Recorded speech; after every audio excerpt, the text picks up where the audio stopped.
Assalamualaikum warahmatullahi wabarakatuh. Nama saya Megawati Mayadi dari Prodi Akuntansi semester 1.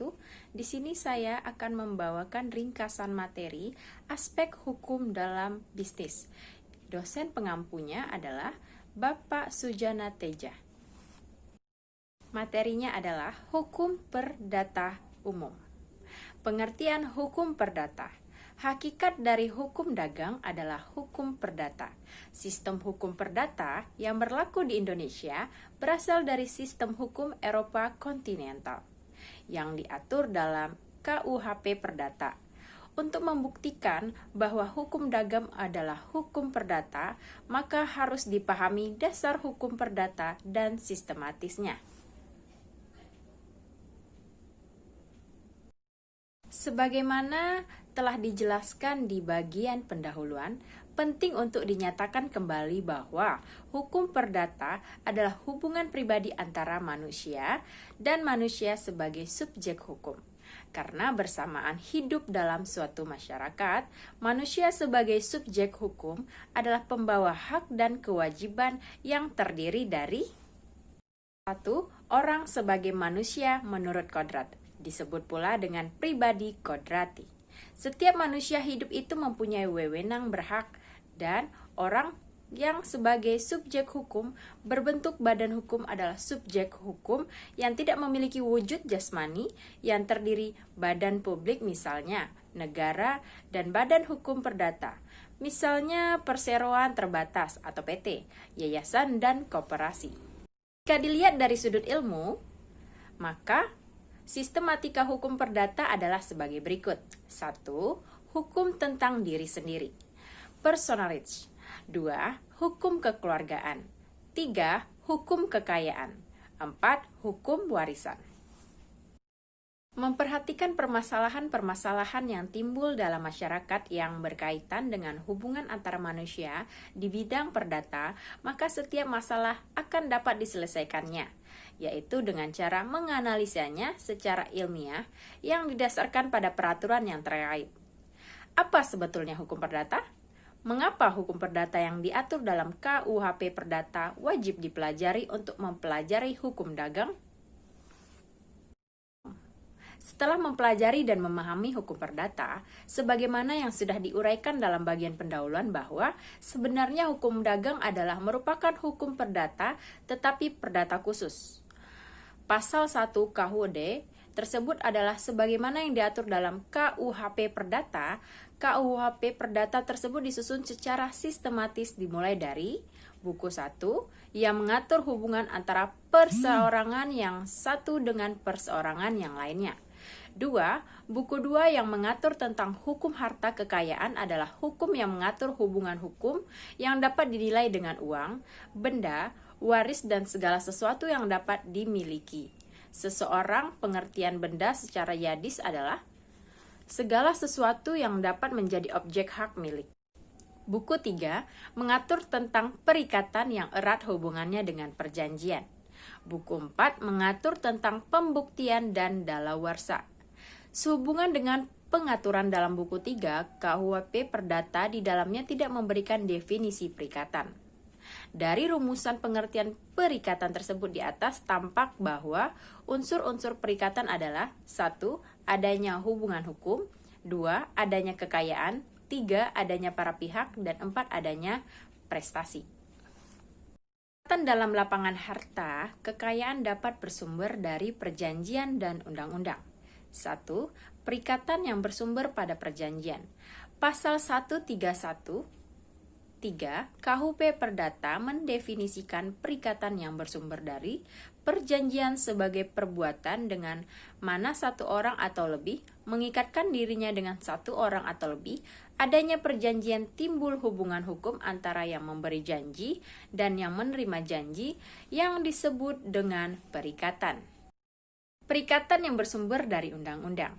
Perikatan jenis ini diatur dalam pasal 1352 dan pasal 1353 KUHP Perdata, yaitu perikatan yang lahir dari undang-undang semata-mata, misalnya perikatan untuk memberi nafkah, dan perikatan yang lahir dari undang-undang karena perbuatan manusia yang menurut hukum yang melawan hukum. Undang-undang mengatur syarat-syarat sahnya membuat perjanjian. 1. Adanya kesepakatan antara mereka yang mengikatkan diri. 2. Adanya kecakapan untuk membuat perikatan. Mereka harus sudah dewasa, umur 21 tahun dan sehat. 3. Adanya sesuatu hal tertentu yang diperjanjikan yang disebut objek perjanjian. 4. Adanya sesuatu sebab diperbolehkan oleh undang-undang. Dalam hukum perjanjian dikenal dua macam perjanjian. 1. Perjanjian bernama. Perjanjian bernama atau nominal adalah perjanjian yang diatur atau dikenal dalam KUHP Perdata dan KUHD, baik pengertiannya maupun syarat-syarat dan tata caranya sudah diatur dalam kedua perjanjian tidak bernama atau innominal adalah perjanjian yang tidak diatur dalam KUHP Perdata, tetapi perjanjian itu tumbuh hidup serta dikenal dalam masyarakat. Misalnya perjanjian leasing atau sewa guna, usaha, dan perjanjian waralaba. Sebenarnya perjanjian apakah bernama atau tidak bernama, dalam arti terutama apakah ini diatur dalam undang-undang atau tidak, ia mempunyai nama tertentu. 1. Leasing. Pengaturan leasing di Indonesia berpegang pada definisi yang termaktub dalam Surat Keputusan bersama Menteri Keuangan, Menteri Perindustrian, dan Menteri Perdagangan Republik Indonesia. Kegiatan leasing dapat dikemukakan bahwa yang dimaksud dengan leasing adalah setiap kegiatan pembiayaan perusahaan dalam bentuk penyediaan barang-barang modal untuk digunakan oleh suatu perusahaan untuk suatu jangka waktu yang tertentu berdasarkan pembayaran-pembayaran secara berkala disertai dengan hak pilih atau bagi perusahaan tersebut untuk memberi barang-barang modal yang bersangkutan atau memperpanjang jangka waktu leasing berdasarkan nilai sisa yang telah disepakati bersama. 2. Waralaba. Istilah Prancis juga disebut waralaba adalah cara kerjasama di bidang bisnis antara dua atau lebih perusahaan di mana satu pihak akan bertindak sebagai franchisor dan pihak yang lainnya sebagai franchise. Dalam perjanjian franchise diatur bahwa pihak franchisor sebagai pemilik suatu merek yang terkenal memberikan hak kepada franchise untuk melakukan kegiatan bisnis dan suatu produk, barang, dan jasa berdasarkan dan sesuai dengan rencana dari waktu ke waktu.